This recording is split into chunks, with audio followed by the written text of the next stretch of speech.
Are we live, Don? No, still offline. Oh, there we go. We're good. We're live. Okay, great. Okay, thank you. Okay, welcome everyone to the June 17th, 2020 Charter Review Committee meeting. And, you know, as we reconvene after the disruption we had at our last meeting and the unfortunate circumstance of the storm and what happened to the State Theater and other properties throughout our community, but we're as Chris Parkmore said, we're a tough city and we'll rebuild. I love that. So I think that's a good attitude to have. So anyways, let's get the meeting started with the Pledge of Allegiance. And I'll begin. I pledge allegiance to the flag of the United States of America and to the republic for which it stands, one nation under God, indivisible, with liberty and justice for all. Ms. Kresser, could you call the roll, please? Mr. Berkowitz?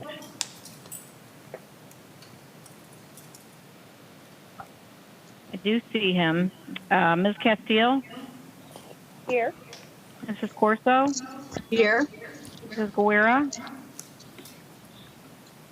Mr. Jones? Here. Mr. Kresser? Here. Mr. LaMarca? Here. Mr. Mack?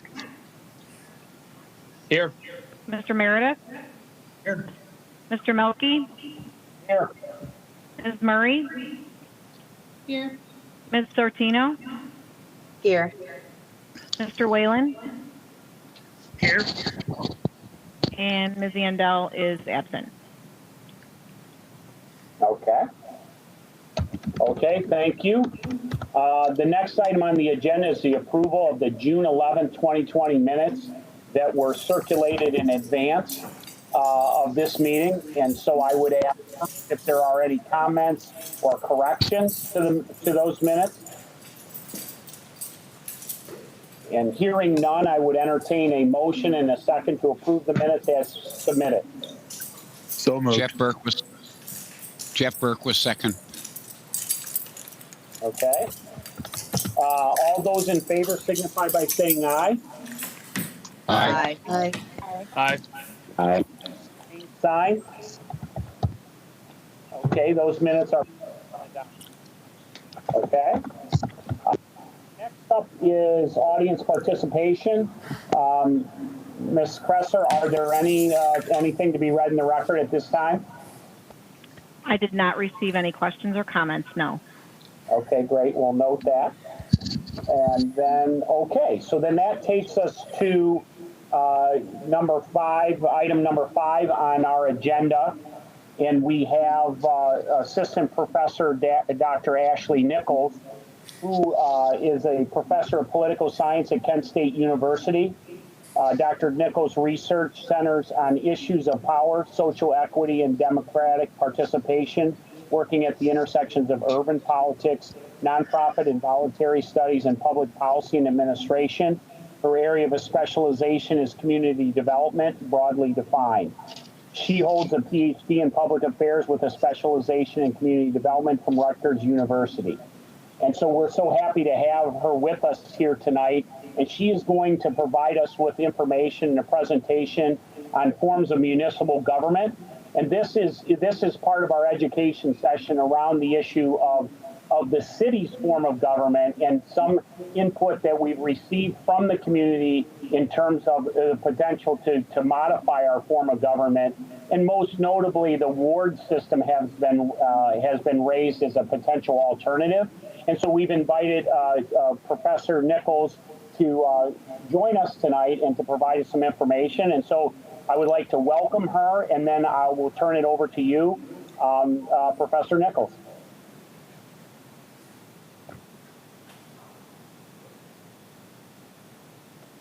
Thank you so much. I apologize. My mic takes a little while to unmute.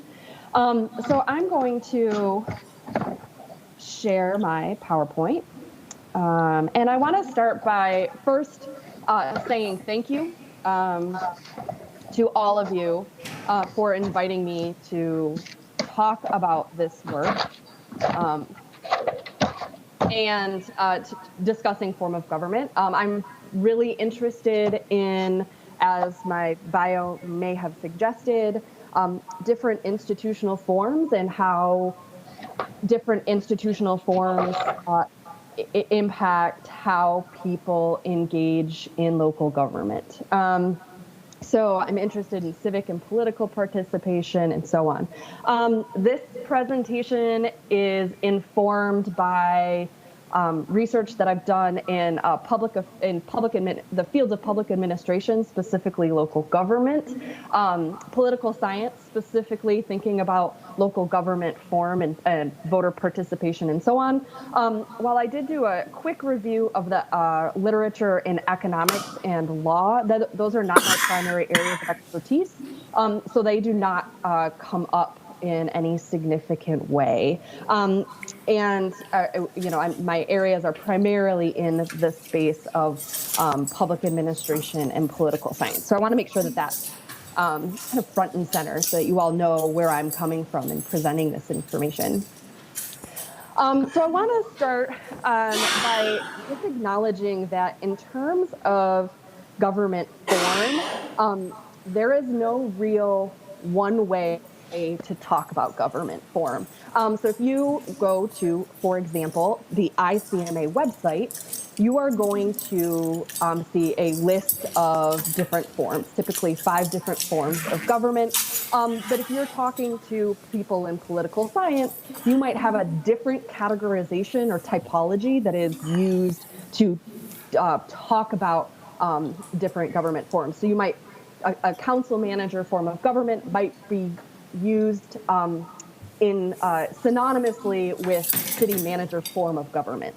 A council manager form of government might also be referred to as a reform style institution. So I want to be clear that I'm going to use terminology that is most commonly identified in the literatures and define it. So I'm going to talk a little bit about mayor, council manager, and then briefly talk about the other 3 forms, which are much less represented across the country.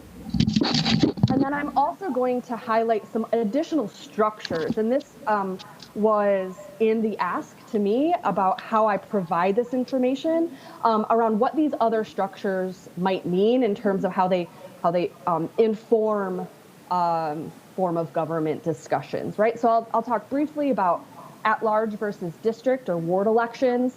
I'm not going to talk specifically about mayoral elections, whether or not the mayor is directly elected or elected by the council, but I am going to talk briefly about this chief administrative officer, as well as partisan versus nonpartisan and timing of elections, as they all seem to, as the literature suggests, inform our discussions of form of government and for local governments across the country.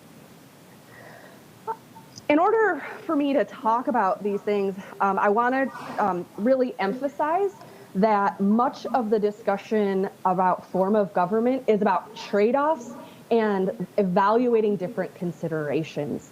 A lot of the literature in public administration and local government research emphasizes that the history of a locale and context matter. But there is a lot of discussion around separation of powers, discussions around checks and balances and how that functions within different forms of government, as well as conversations around efficiency, equity, and representation. So those types of things will come forward as I'm talking about this form of government in this presentation. One of the kind of a primary book in the field is by Watson and Savara. And they talk a lot about form of government and compare different cities' form of government and their choice to change or not change, and so on and so forth. And one of the things that they bring up is that the form of government is a constitutional and legal basis for assigning authority and functions of local officials. You all are on a charter commission. You all know this perfectly well, but not everybody knows what a charter is. So you all are starting from far beyond where most people are talking. Most people that I'm talking to about this are. But there is a counterpoint to this to say that these other structures, these other elements that I referenced in terms of election timing, types of elections versus at-large versus ward, can shape the nature of the city and inform that form of government. So as I was asked to do, I want to highlight what these forms of government are. And so this comes from ICMA. This is their language primarily, adjusted a little bit. The first form of government is the mayor-council form of government. This is common in smaller cities. I'll highlight that in a second, as well as some larger cities, and in the east, on the East Coast, and in the Midwest. This is an elected council or a board that serves as the legislative body. So you might have your city council, and then you have the chief elected official. I'm not a huge fan of the terminology of the CEO, but in this, this is typically the mayor, and this is the mayor that when we are kind of conceptualizing what local government looks like, and people are thinking back to their civics classes, this is the mayor that often comes to mind. This is the mayor is the head of government with some significant administrative authority, and is often elected separately from council. I'm going to highlight here momentarily. Is now joining. Excellent. I'm going to highlight here momentarily that a lot of times I'll say things like generally or typically, because these are typologies, and there's a lot of variation across the country in terms of what this looks like in practice. Council manager form of government, often referred to as city manager form of government, is an elected board. And chief elected official are responsible for making policy. Sometimes the chief elected official is elected from the board or at large, from the electorate, and they work in an advisory capacity to the chief appointed officer, often the city manager. And so this is the CAO, and I'll refer to this again later. This is rooted in a history of what was referred to as reform era politics and the progressive era reformists, but has long been adopted in various ways and adapted in various ways. It tends to have a professional administrator appointed by the board that has full responsibility for the day-to-day operations of the government. And so the council manager, the council tends to have both legislative and executive roles and delegates those administrative responsibilities to the manager. In a commission form, typically, members of the board are elected as commissioners to serve as heads of a specific department or as liaisons to specific departments. Probably the most well-known commission form of government is Portland, Oregon. And they sit collectively as a legislative body, as well as serving in these liaison or administrative capacities. The town hall is you're seen far less often. This is where qualified voters convene and act as legislative body to make policy, vote on budgets, choose the board. And these elected officials may carry out these policies established by the town meeting or delegate to the management of the municipality, right? So they also might have an appointed manager administrator. And then there's another form, the representative town hall, and this is like the town meeting, except that voters can select residents to represent them at town meetings. I will say that in most of the literature, the focus is on the pros and cons, the trade-offs, the debates between the mayor council and the council manager, with a handful of discussions of commission form and far less discussion of the town meeting or representative town meeting.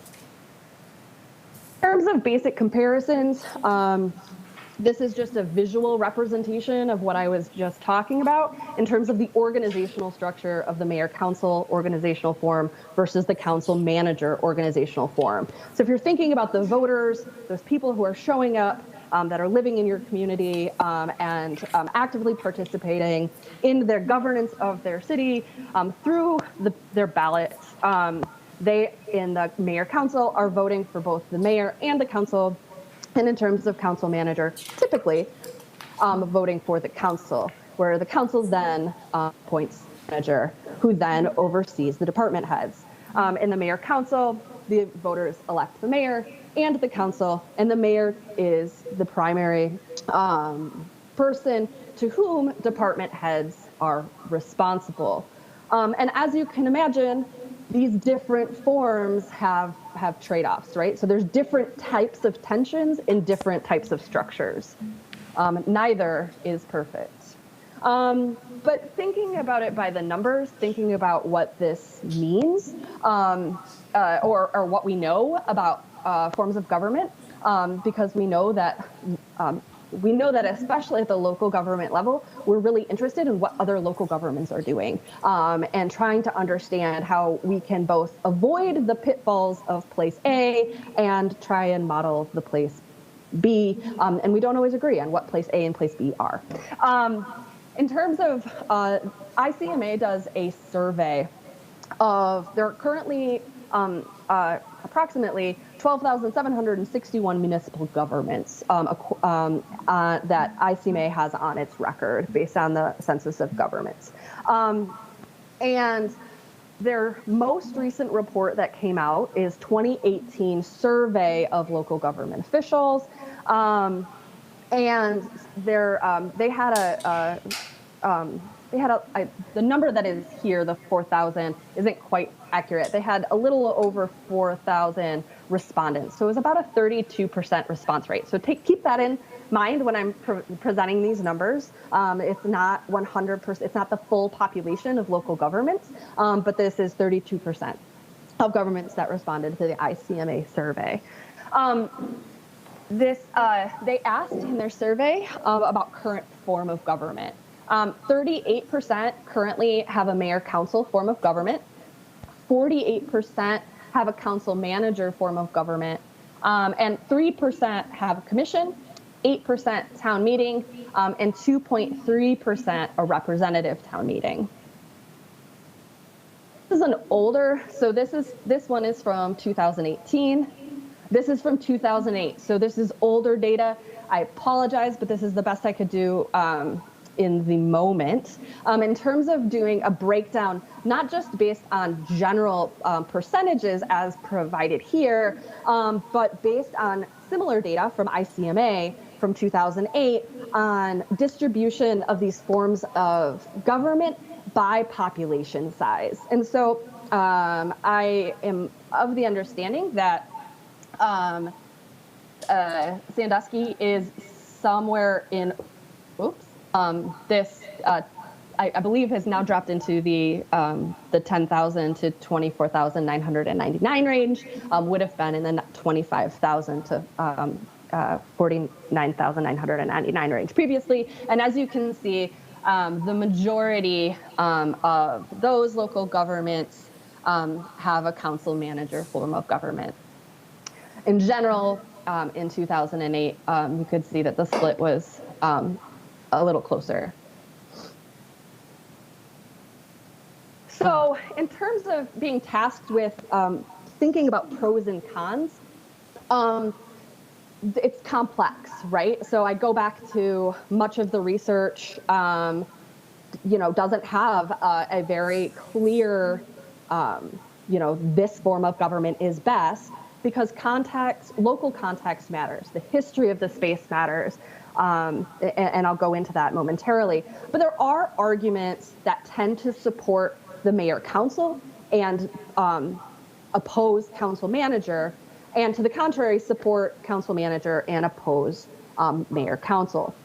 So I want to highlight those because in this book that I referenced previously, Watson and Savara, and it's from 2010. I recognize it's 10 years old now, but they highlight that these same discussions continue to come up, right? So we can do an analysis of how the media talk about charter reviews and discussions over changes. We can look to how local government officials and charter reform proponents talk about it, and you see that these similar arguments continue to come up over and over again. So the argument supporting a mayor council would be that a mayor provides strong leadership. Mayor can form coalitions with the council, and can do this through some rewarding and sanctioning, right? So they can use that political clout to create certain types of processes. Voters can hold a single person accountable. Granted, they are holding the council accountable and the mayor accountable, but oftentimes the conversation is around the emphasis on the mayor as being directly accountable to the electorate. Large cities often, and I recognize that Sandusky is not considered a large city, but it often is used as within this context that large cities have the capacity to produce really effective political executives, and that mayors can allocate resources to support their agenda, right? So they run on a platform, they have an agenda, and that they can help govern toward that agenda. The council can support staff to serve as a counterweight to the mayor, right? They offer a check on the mayor's executive powers. And in many cases, mayor council forms of government do have chief administrative officers that report to the mayor. And so that the expertise of a chief administrative officer or a city manager is present in a mayor council form of government. They tend to oppose council manager, referring to the mayor, opposing city council managers, is that the mayor in this form of government tends to be they refer to them as just a figurehead. Although research doesn't completely support that. They tend to, that there are too many people making decision, and there's a diffusion of power. That city managers acquire too much influence if not properly supervised, and I'll get to that one in a moment as well. That the city manager and council manager form of government can ignore the mayor, that turnover in a city manager position can weaken government, right? So the possibility of high turnover.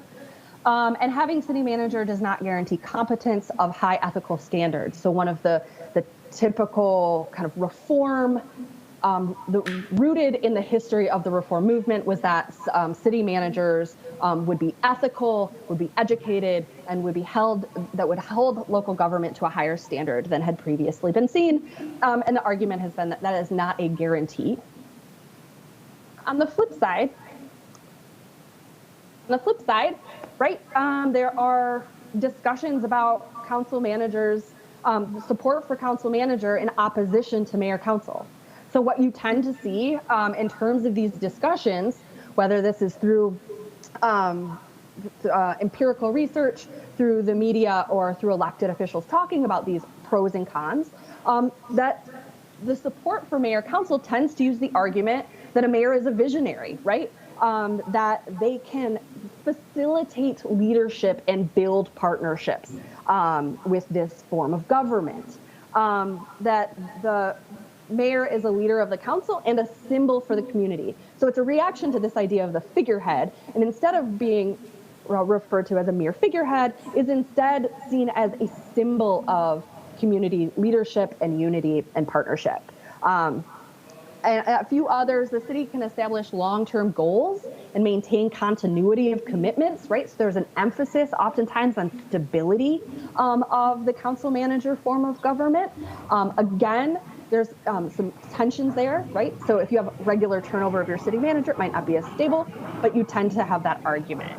City manager is accountable to the council for performance, right? So the manager is accountable to the entire council rather than just the manager. And minority groups are empowered as members of the governing body.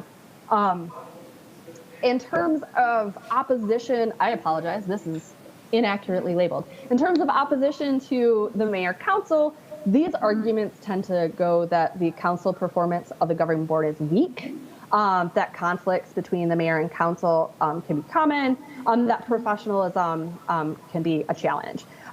So there are a number of different, I wanted to highlight some of the pros and cons, and then discuss, and recognize that these are in many instances trade-offs. So in most of the research, you see that these are not truisms. These are not hard and fast facts, and that a council manager form of government actually might have quite a powerful mayor that is a visionary, that is guiding policy.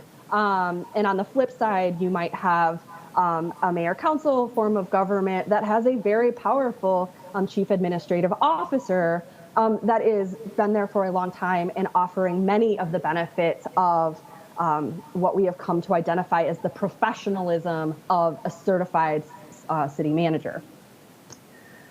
In terms of changes, why governments change form, ICMA also asked this, and this change in government is quite rare.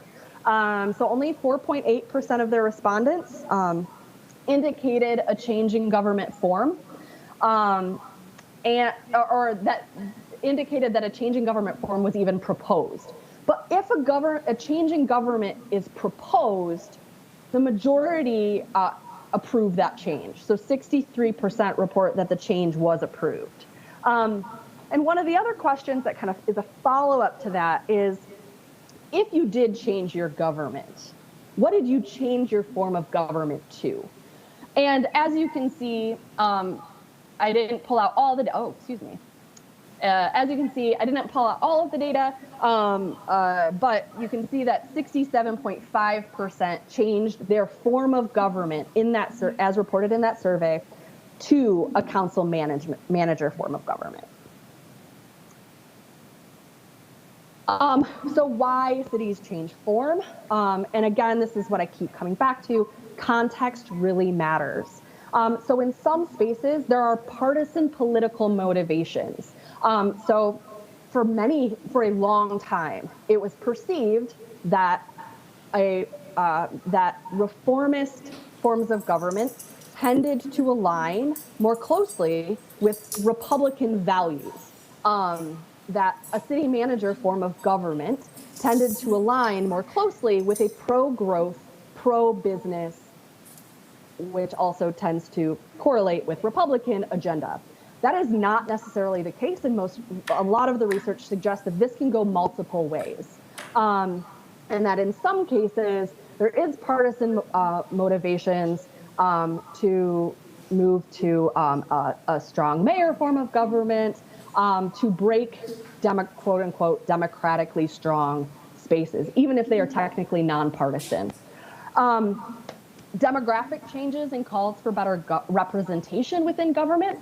So in some spaces, in some cities, significant demographic changes can motivate a change in form of government. So you see an increase of marginalized communities, so oftentimes Black and brown communities.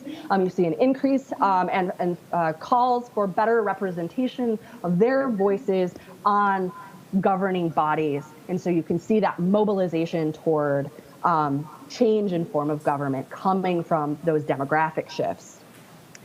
You can also see instances in the literature of managers or council presidents that want more power, right? They get into this position, they want to take the lead, they want to do something, they want to shape a policy agenda for the local community and feel restricted by form of government.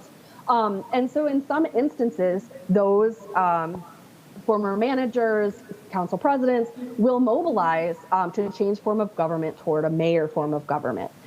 Some cities go back and forth, bounce all over the place. You also see some instances of conflict and controversy. So there's some instances in which local governments moved from, for example, a council manager to a mayor council form of government. after some significant problems in their development initiatives that took place. So you can think of like St. Petersburg, Florida, or off the top of my head, that's the only one that's coming to mind, where there was a significant problem with ongoing controversies and conflicts over a development initiative that was led by the city manager, supported, and that fell apart. And so those types of things can also lead to really important conversations through a charter review that motivate people to change form of government. And so I think that those are really important to recognize that oftentimes there's some sort of, I know my understanding is that you all go through the process of charter review every 5 years, and which is excellent, right? It gives you the opportunity to reflect on the charter, to think about the charter, to get community input on the charter, and do that consistently. Sometimes charter review processes are motivated by a problem or something sparks it. And those tend to lead to or are associated with change in form. Some additional structures that I just want to highlight are at-large versus district, chief administrative officer, partisan versus nonpartisan, and timing. And this is just a quick list or a quick kind of summary of that literature. I'm not going to go as much in detail. So at-large versus district. So I will say that the model charter that is put out by the National Civic Review, apologize, and it's currently in its eighth edition, put out in 2017, still stresses the value of at-large principle for designing city council, but recognizes that there are issues with representation of geographical areas under some circumstances. So the at-large system tends to work well in relatively homogeneous spaces, and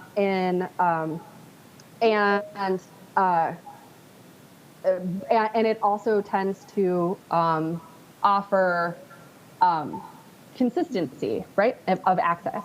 Ward and district, and I'll also add, and I can answer any questions about this as we move forward.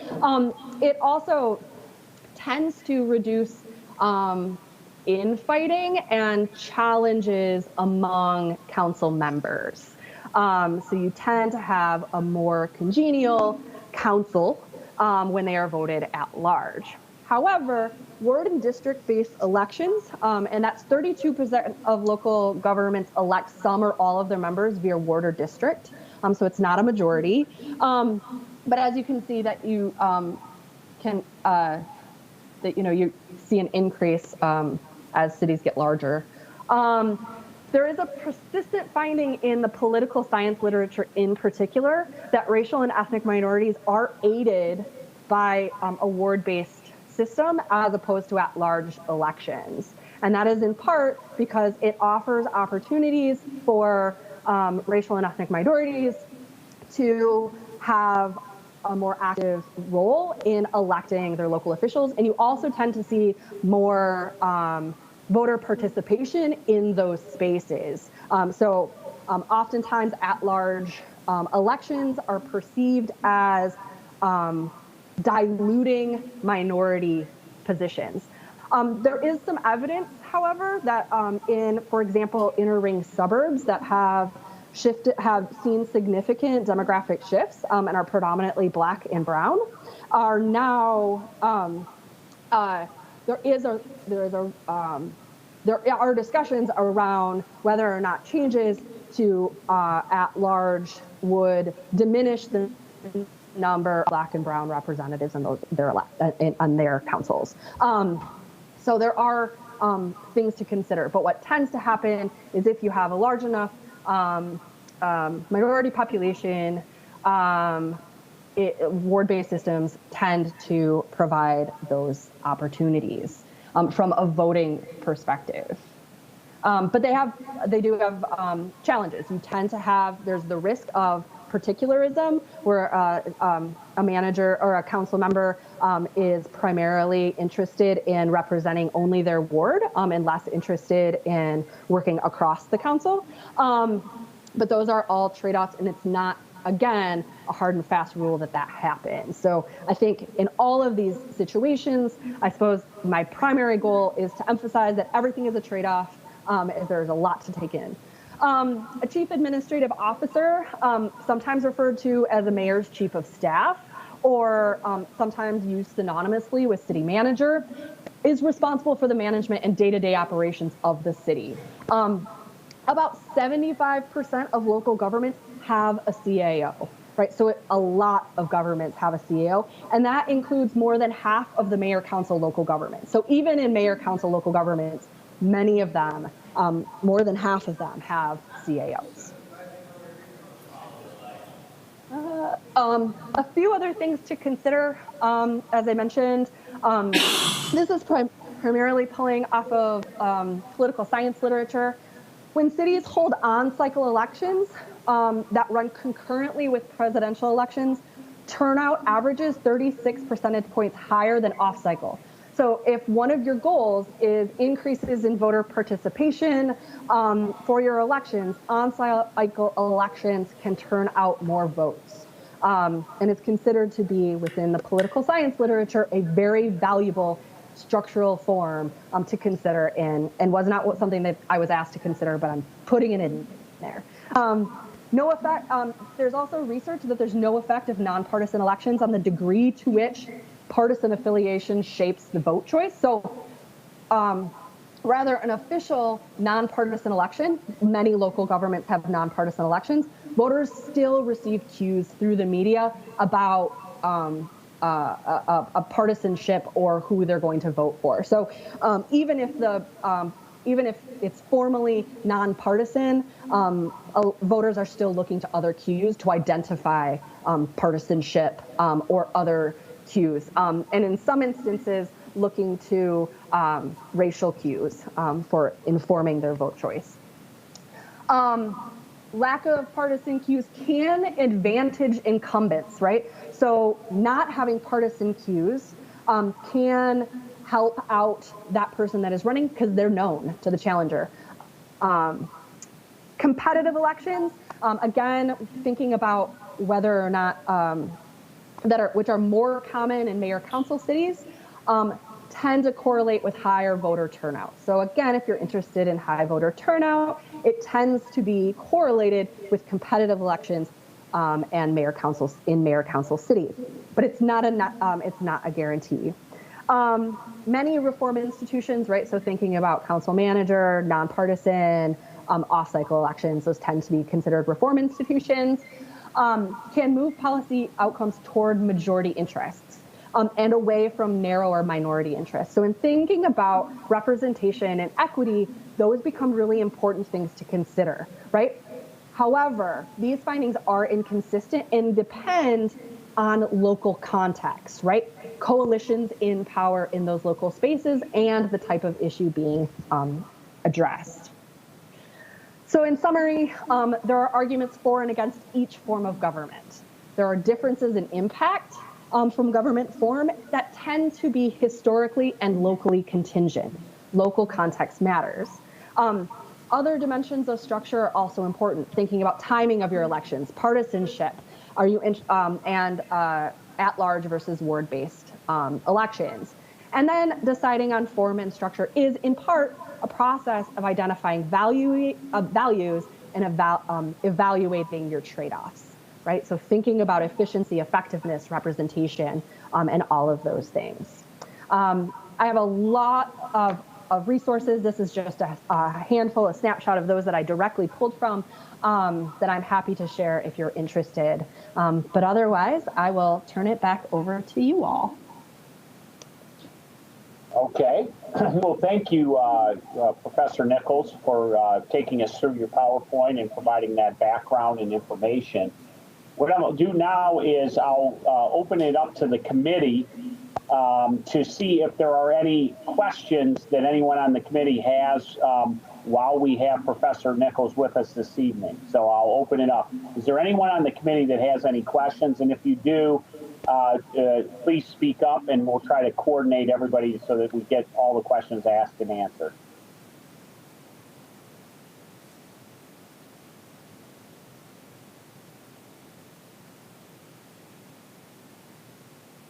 Okay, hearing none, I think at this point then, Professor Nichols, we'd like to thank you on behalf of the committee and on behalf of the city of Sandusky and its staff and council and city commission for providing us with this information tonight so that it informs our discussion as we sort through the charter and try to determine what it is that we would ask the city commission to consider putting on the ballot. So thank you very much for your time tonight. It's very, very much appreciated, and we'll wish you have a nice evening.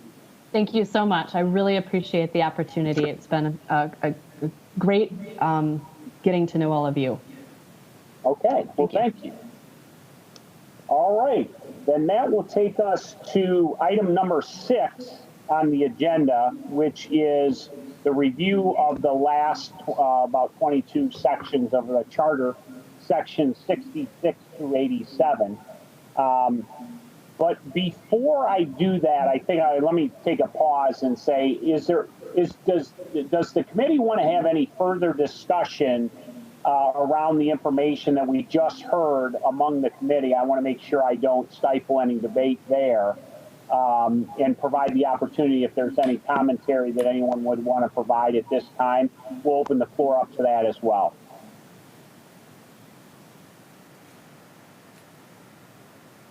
Okay, hearing none, then we will move on to item 6 and the charter section. And so as it's broken down, in advance of this meeting, we sent around a question to ask if there were any particular provisions in 66 to 87 that anyone on the committee wanted to focus on. I don't believe we received any input on that, but I'm going to ask Ms. Presser to confirm that. Did we have anything submitted? Mr. Chairman, no, we did not. Okay, great. Okay, so then the section 66 through 73 all deal with the recall petitions and the process related thereto. And so I thought when I'm looking at this, what we will go through each section to make sure that there's no comments. But if we just cover them as an overview, section 66 deals with the process for getting a recall petition in motion, and the requirements of the petition that needs to be filed, and the total number of signatures, and the statement of the grounds for the recall, and where it needs to be filed with the finance director of the city. And then what's the process for posting that and the process for response. And so that's section 66. And so I guess I'll pause there and say, does anyone have any comments on section 66 in the process for initiating a petition for recall, including the threshold requirements for the number of signatures, through the process of providing 200 words on the grounds for recall, and then following the process through with the finance director's office and the postings that's related thereto?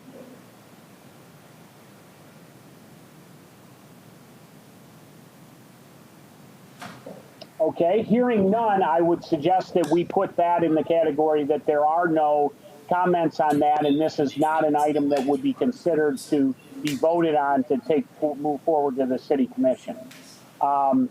Section 67 then is a follow-on of that, which is essentially the process and the procedure after the first notification period, and what occurs to put the petition on the ballot for vote by the city. And And so that's the process and the threshold to move it forward to the next level of formality. Essentially, this process is designed to be very methodical in order to move the recall petition through in a way that allows, many inflection points along the way. So are there any comments or questions on section 67 related to the notice provision?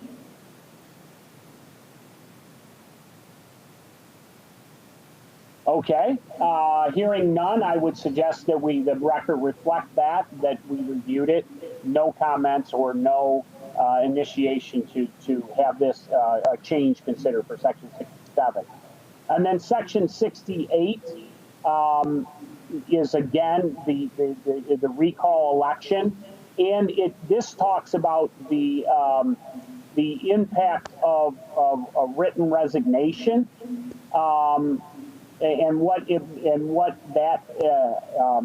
impact that might have, and then what the city commission needs to take action to fill that vacancy, and then the timing for the holding of that election to fill that vacancy. And again, this is all part of that methodical process, and this would give the opportunity for the impacted city commissioner to resign and then be replaced. Does anyone have any comments or issues related to that provision or the timeframes included therein?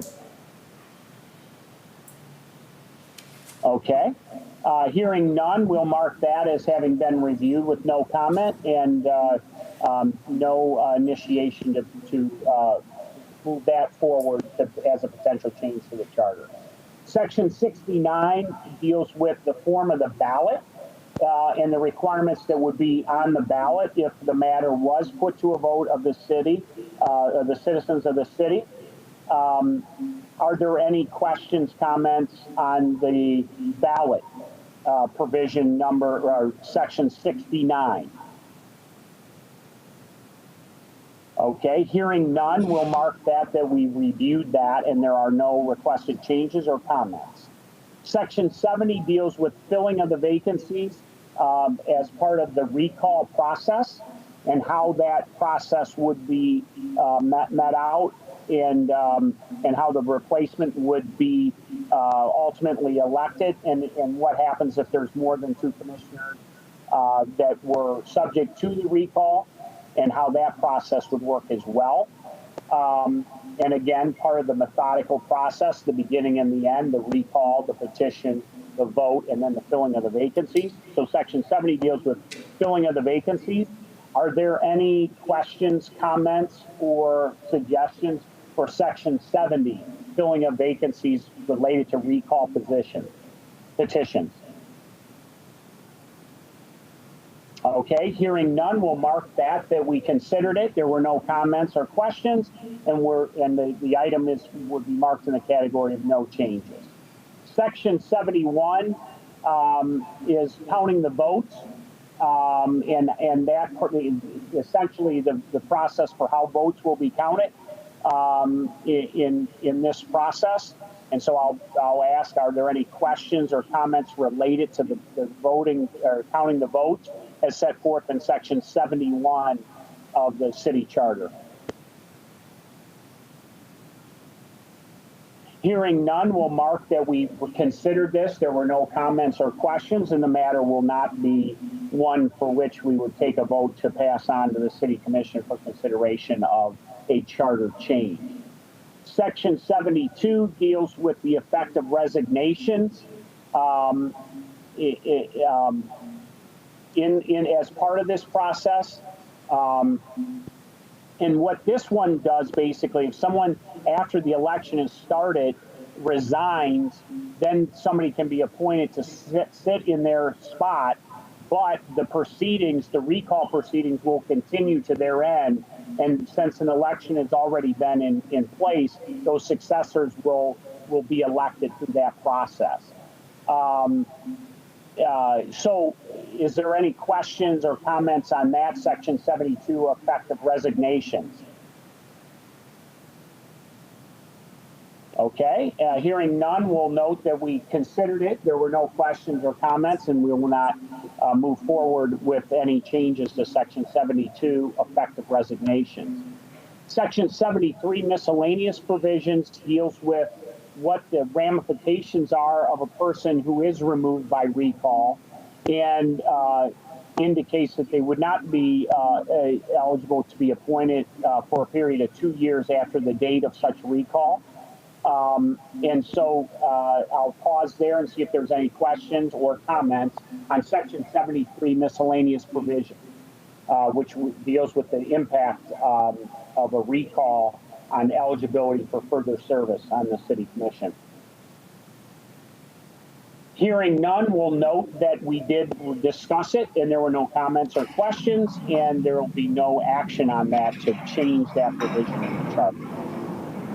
Section 74, related conditions, was reviewed December 7th of 1989, and so there's no action to be taken in that regard. That takes us to miscellaneous provisions. Section 75 simply notes that the general laws of the state of Ohio will be applicable to municipal corporations will be observed as so long as they're not in conflict with the provisions of the charter or ordinances, resolutions enacted by the City Commission. And it also goes on to say, providing nothing in the charter shall be construed as limiting the power of the City Commission to enact any ordinance or resolution that's not in conflict with the Constitution of the state or the express provisions of this charter. And so that's just a kind of a general empowering and framing of the laws applicable to the city. Is there any comments or questions on Section 75 of the city charter? Okay, hearing none, we'll note that we discussed that. There were no questions or comments, and there's no need for further consideration for modification to be set forward for the City Commission's consideration. Section 76, audit and appraisal. This is, if it comes from the start of the charter and the original audit and appraisal of the books and assets of the city, which is then now done on a regular basis from that point forward. And so are there any questions, comments, or other considerations that anyone wants to bring forward on audit and appraisal? This is Judy Corso. I have a question on that, please. Okay. In there, it says that in the second paragraph that the charter should be the duty of the sinking fund trustees to maintain said audit. But in section 26 of the charter, it says that the sinking fund trustee was repealed. So I'm not sure I understand that. Yeah, I don't know if anyone from the city staff is on, but I think that duty has been undertaken by others, but I'll let them respond if there's anyone on. Mr. Chairman, it's Trevor. Yes. When we were going through this process, I noticed this as well, and I've talked with Michelle. I think we need to get a better understanding of it. But to your point, the Audit and Finance Committee is pretty much the one that's been handling this matter. But I would like clarification. It looks like back in 1977, we got rid of the sinking fund trustees, but in the last 46 years or whatever, we've never changed this section. So I'm sure there's got to be a reason or something out there, and I just haven't been able to figure out why this has been hanging around since we got rid of section 26. Like I said, back, when I was 1 year old. Yes.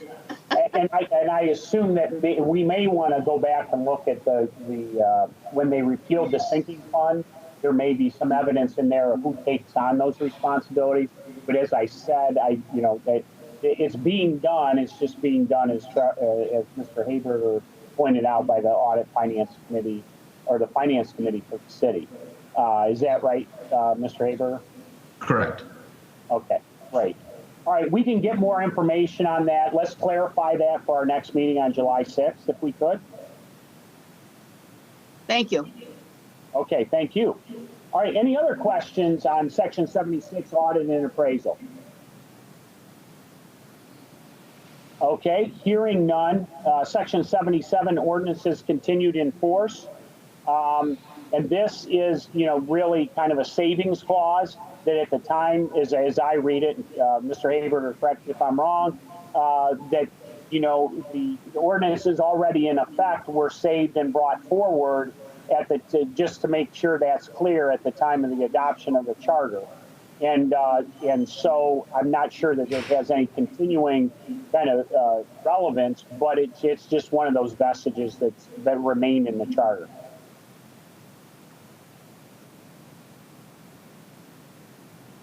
Is that correct, Mr. Haber?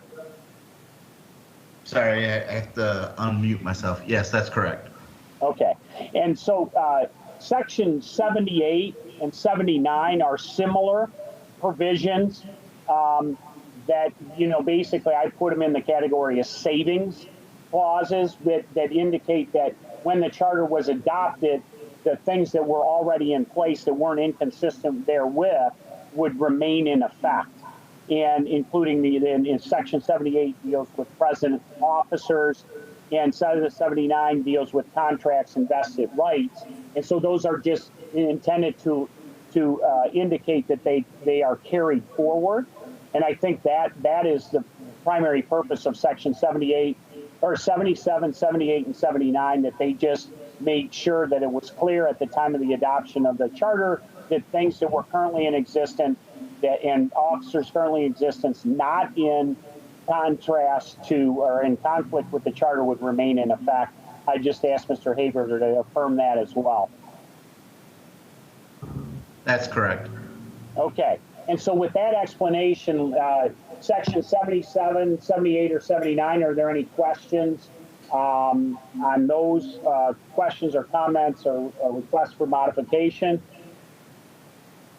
Hearing none, we will note that we reviewed those and had no comments or questions, and no further action is necessary.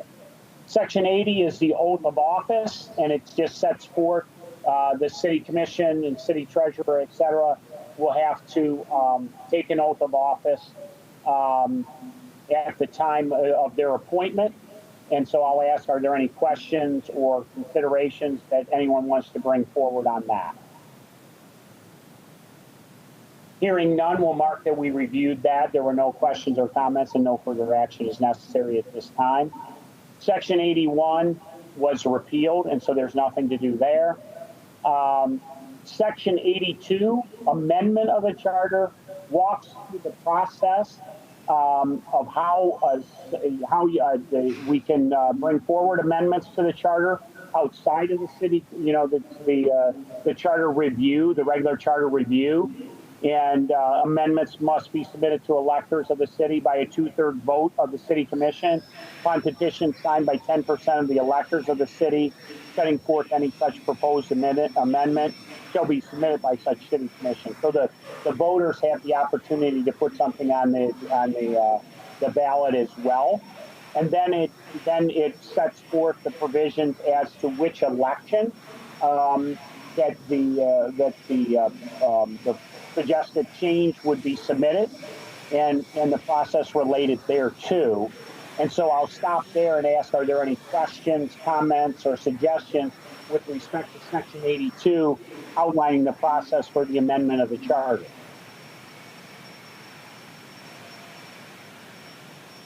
Okay, and hearing none, we'll note that we reviewed that and there were no comments or questions, and there's no need for further action in that regard. Section 83, a savings clause. Again, this savings clause, sorry to use the same vernacular for the other one, but this savings clause basically indicates that if there's any invalidity or unconstitutionality of a particular provision in the charter, it won't invalidate the charter as a whole. Unless they're a dependent section. And so what it does is it allows you to preserve the entire charter document and not have it all taken down because of one or other provision has been declared to be unconstitutional. And so that's the purpose of Section 83, the savings clause. Are there any comments or questions related thereto? Okay, hearing none, we'll note that we reviewed it. There were no questions or comments, and there's no need for further action at this time. The next section is Section 84, when the charter takes effect. And as the title suggests, it sets forth the date upon which the charter takes effect, which in this case was January 1st of 1916. Are there any questions or comments related to Section 84? Okay, hearing none, we'll note that we discussed it and there were no questions or comments and no further action is required. Section 85, when amendments take effect.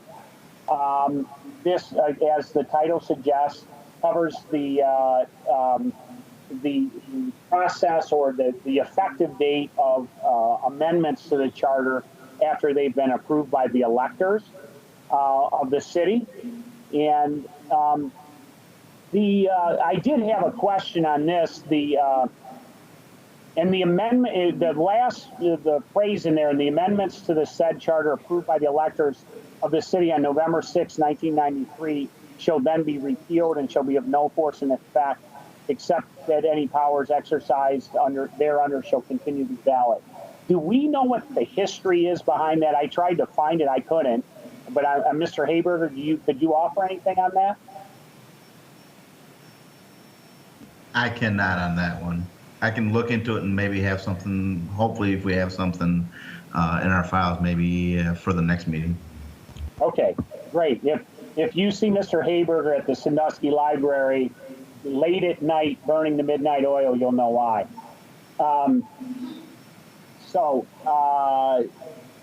Is there any comments on when amendments take effect, Section 85? Hearing none, we'll note that we reviewed it and there were no comments or questions and no further actions at this time. And Mr. Haberger will provide us some history along with his earlier question. Section 87, the residency requirement, sets forth a residency requirement for certain provisions within the city.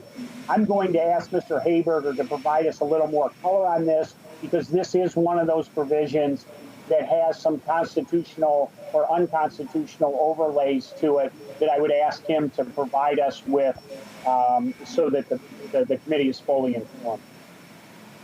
Yes. So there was a court case with the Cleveland firefighters. Forgive me, it's probably been 10 years or so that's essentially rendered this unconstitutional. However, my request would be that we leave that in here just in case if that case ever gets overturned. This residency requirement is there and we're good to go and we don't have to amend the charter. So right now we can't enforce it, but if that case ever gets overturned, this is there ready to go, unless you guys don't want to have the residency requirement at all. Okay, thank you. So with that explanation having been provided, are there any comments, questions, or suggestions? This is Judy Corso. I am a huge proponent of residency, and I think we should keep that in there. Okay. Anyone else? Mr. Chairman, Tom Lamarca. I would like to see that stay in there, and I certainly wish we could enforce it, but if we can't, we can't. Yep. Okay, anyone else? Mr. Chairman, this is Kurt Custer. I agree with Judy and Tom. It's something that has to stay. I'd prefer to see them live in our city, but I guess if it is unconstitutional, it's better to have it in there than not. Okay. Anyone else? This is Drew. I agree with what everybody said. I think it needs to stay in. I would love to see everybody to live in the city limits, but totally understand the unconstitutionality. Yep. Mr. Haberger, isn't there still something pending on that case? I know it's been like 10, 12 years, but I thought there was still some appeal process on that. To my knowledge, on this direct case, there isn't. I think there's plenty of other companion cases that maybe other people have filed, but as of now, this is the most recent letter of the law of the land as of now. Thank you. Okay, anyone else?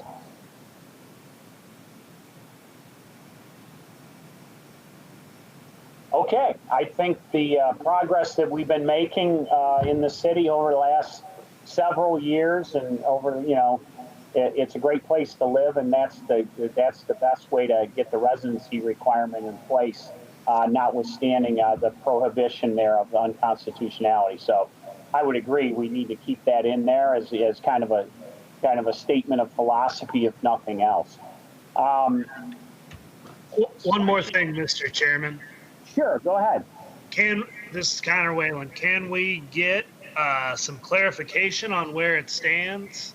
I don't know that it's something that we would want to take up, but I noticed when we were looking through here that, city treasurer's on here, but law director's not, and others that we don't have anymore are other positions that I believe we don't have anymore are still on here. I think the last time we did this, we kind of left it alone for that reason, because it was unconstitutional. But if it were constitutional, then perhaps it's something we should look at cleaning up the language on. Yeah, the city law director is in there as a solicitor, but I take your point. I'll have others weigh in. At the moment, we could clean up that language, but we would have to be careful with whatever language we suggested would, I think, and I'll ask Mr. Haberger to weigh in, but to propose a modification to the charter that put something in, we would have to form the language so that it would be constitutional, wouldn't we, if we wanted to modify this and amend it? Correct. And I think we've got them covered under city solicitor and city treasurer. That gives me enough to argue if it does become valid. That would give me enough to argue that we should be able to enforce it on those two positions. Okay. All right, good. Okay, hey, good. Thanks for bringing that up. So does that spur any other discussion on Section 86, the residency requirement? Okay, hearing none, we'll note for the record the discussion that we just had, and we'll take that up in due course. And then Section 87, the review of the charter, and effectively what this is it calls for the review of the charter every 5 years and lays out the process for the appointment of all of us to serve on the charter review committee. And then it lays out the process for how we'll go through our work, and then indicates that upon the completion of that, the Charter Review Committee will be dissolved. And so, are there any questions, comments, or requested changes or anything related to Section 87, the process for the review of the Charter? Hearing none, we'll note that we did discuss it, and there were no comments or questions, and there's no further action necessary on the review of the charter. And so that brings us to the end of, we've now made it through all of the charter, and we reviewed each section. And so the next item then, well, let me ask, are there any other questions or anything on the items that we just went through and reviewed, section 66 through 87? Any more comments, questions, additional, or need for additional information on any of those provisions that we just discussed? Okay, hearing none, we'll move on to section 7, new business. And I'm gonna marry that with section 8 the next meeting, and talk a little bit about the process and make sure that we have consensus about how we'll move forward from here, if that's all right with everyone. So we do have a meeting set for July 6, 2020 at 5 p.m. And so to understand the value of that meeting or what we might want to use that meeting for, I want to ask a broad question of the committee to affirm or determine if we need anything in addition. And so we've had input, we've gone through every charter, we've had some input, or every provision, we've had some input from the public that we've read into the record and considered. We have had the city staff's input on several of the provisions that we've reviewed. And then we had Dr. Nichols tonight on the form of government. And we also had some information that Ms.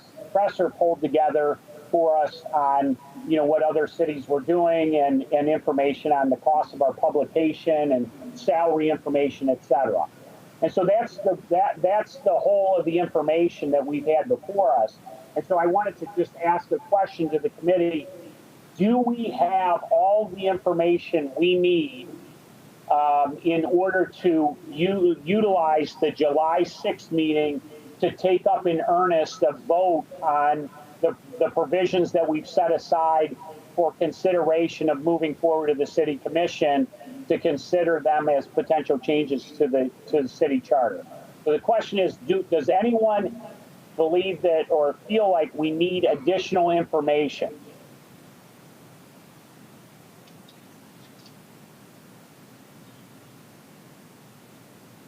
Okay. Hearing nothing, I will consider that. I would say that the record should reflect that we've asked that question and everybody's satisfied with the amount of information that's been provided to educate the review of the charter. And then the next thing I wanted to talk about just real quickly is in advance of this meeting, Mr. Haberger sent out parliamentary procedure basics. And I wanted to make sure that we looked at that and answered any questions, because this will become the key document as we move into our next meeting when we'll actually vote on things. Mr.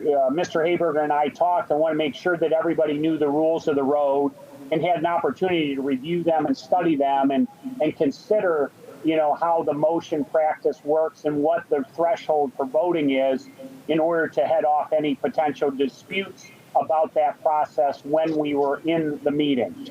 And so I'm going to pause there and see if anyone on the committee has any questions about the parliamentary procedure basics that were circulated in advance of this meeting by Mr. Haberger that we might be able to respond to this evening.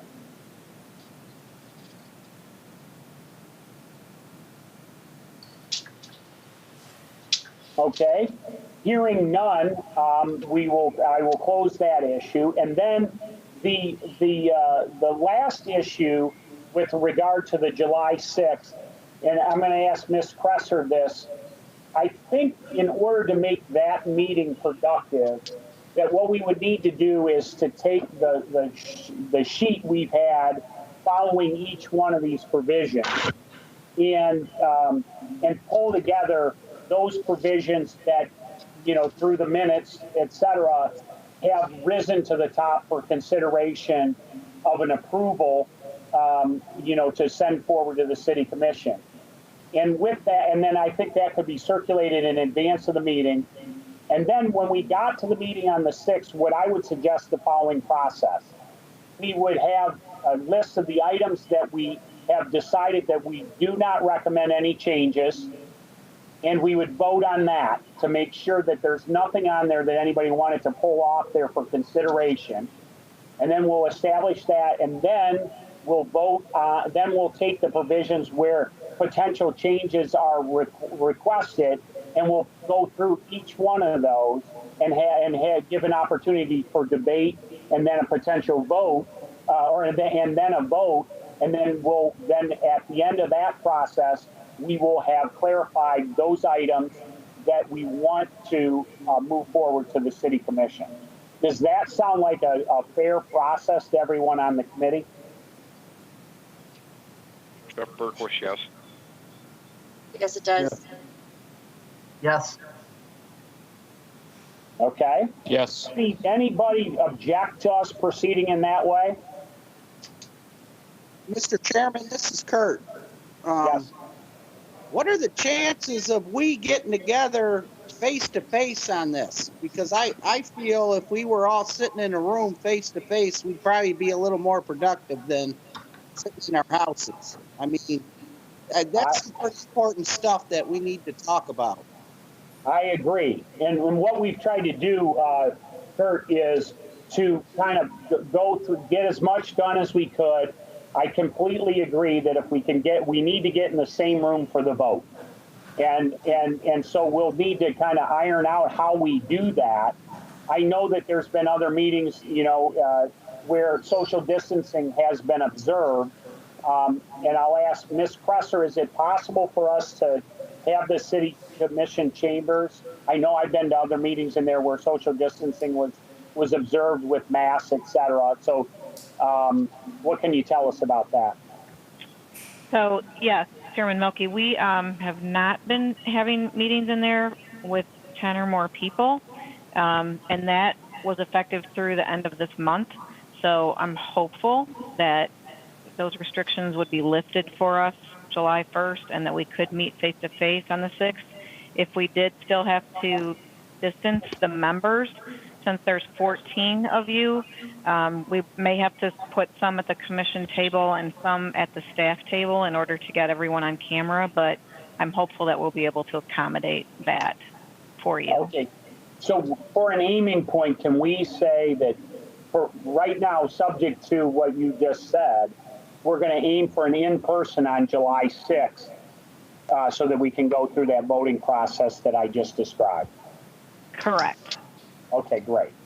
And then, so, okay, is everybody okay with that process? The July 6th meeting being in person and the process that I outlined. I think we already went over that, but I'll make sure. Does anyone disagree with proceeding in that fashion? Okay. All right. Then the next thing, so that's a long way to scheduling an additional charter review committee. And from a process perspective, I always like to have another meeting so that we don't feel like, we have to get everything done on July 6th. We need that breathing room so that if there's a need for an additional meeting, we already have it on the schedule. And I think that helps to make for a better, more relaxed discussion that's more productive. And so with that, we threw out there July 15th or July 29th. And as opposed to having everybody shout out here whether they're available on those dates or not, what I would say, if Ms. Kresser, if this is all right, if we could have people kind of submit their availability on one or both of those dates, and if you're available on both, please indicate that so that then we can hover around which date will work for for everyone. Does that make sense? Yes, and Mr. Milky, if I may, there is, since we sent this agenda out, there is a conflict on the 29th. So I'm going to ask for either July 15th, which is a Wednesday, or July 20th, which is a Monday. So those are the two dates that I'm going to look at scheduling this. I can tell you the 20th I'm not available. I'm out of town that week. Okay. Sorry. That's okay. We'll find a second date, and I will circulate that to the members and see what works best for the majority. Okay. So right now our target date is July 15th. And I suppose at the risk of creating chaos, can everybody make it on July 15th, which is a Wednesday at 5 o'clock?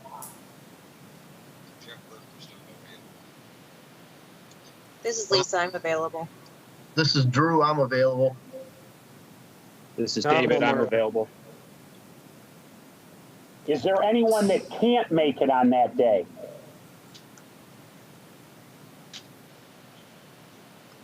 Okay, why don't we proactively schedule it then for the 15th? So we'll have two more meetings, one on July 6th, and then we'll have one on July 15th as necessary. And if it's not necessary, then maybe we can we can cancel it, or we can figure out some other way to use that time. Since we really didn't get the benefit of part of the benefit of serving on these committees is getting to know other people and work with other people, and so we want to try to observe that a little bit and get that benefit out of it. So we'll keep that in the back of our mind to think about what we might do with that. And so, okay, so I think that brings us to the end of the agenda.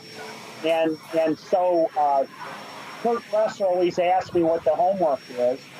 And so the homework is the parliamentary procedure basics. Take a look at that, and we'll get those lists out. I'll work with Ms. Presser to get the list out of the provisions we're not have no comment on or no suggested change, and those that are going to be considered for changes. And we'll get those out to the group here in the next few days, and then to take a look at those and come ready to speak and comment and debate, and then ultimately vote on those provisions on July 6th. And so with that, are there any other comments or any other anything else that needs to be brought before this committee tonight?